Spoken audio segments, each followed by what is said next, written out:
আনাজ কাটছি। কি করছো দিদিমা? হ্যাঁ দিদিমা কি করছো? ওই আনাজ কাটছি, 5 রকম রান্না হবে। হ্যাঁ জন্মদিন নাতনি, হ্যাঁ। এই রান্না হবে। কি কি কি কি কি রান্না হচ্ছে জন্মদিনে? কি কি রান্না হচ্ছে? আর জন্মদিনে এই ঘ্যাঁট হচ্ছে, হ্যাঁ 5 রকম ভাজা হচ্ছে। হ্যাঁ। ঘ্যাঁটটা কি দিয়ে বানাবে? ঘ্যাঁট পুঁই শাক, মাছের মাথা দিয়ে, মাছের ও মাথা দিয়ে। আচ্ছা। হ্যাঁ আর ঠাকুমা কি করছো? ঠাকুমা পেঁয়াজ ছাড়াচ্ছে? পেঁয়াজ? ঠাকুমা বলবে ওইটা। আচ্ছা। আর দিদি কি করছিস? আমি এই শাক কাটছি। কি ভাজা করবি? ভাজা হবে 5 রকম, চিচিঙ্গে ভাজা, হ্যাঁ আর কি? বরবটি ভাজা, বেগুন ভাজা, পটল ভাজা, পটল ভাজা, শাক ভাজা। শাক ভাজা। আর কি হচ্ছে দুপুরে আইটেমটা কি হচ্ছে খাওয়া? ওই আইটেম হচ্ছে কি মাংস, হ্যাঁ ঘ্যাঁট, হ্যাঁ। চাটনি, কিসের চাটনি? চালতা ও চাটনি, চালতা চাটনি খুব ভালো লাগে খেতে।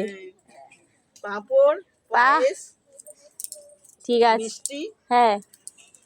আর হচ্ছে কি মাছের ঝাল, কি মাছ? পোনা মাছ, আচ্ছা। পুঁটি মাছ, তারপরে সিলভার কাপ, ও ঝালকা মাছ, ও পাবদা আচ্ছা মাছের কালিয়া। ঠিক আছে। তাই দুপুরে আইটেম তো তাহলে খুব মানে জোরে। জোর হ্যাঁ জন্মদিন বাড়ি বলে কথা। জন্মদিন। ঠিক আছে।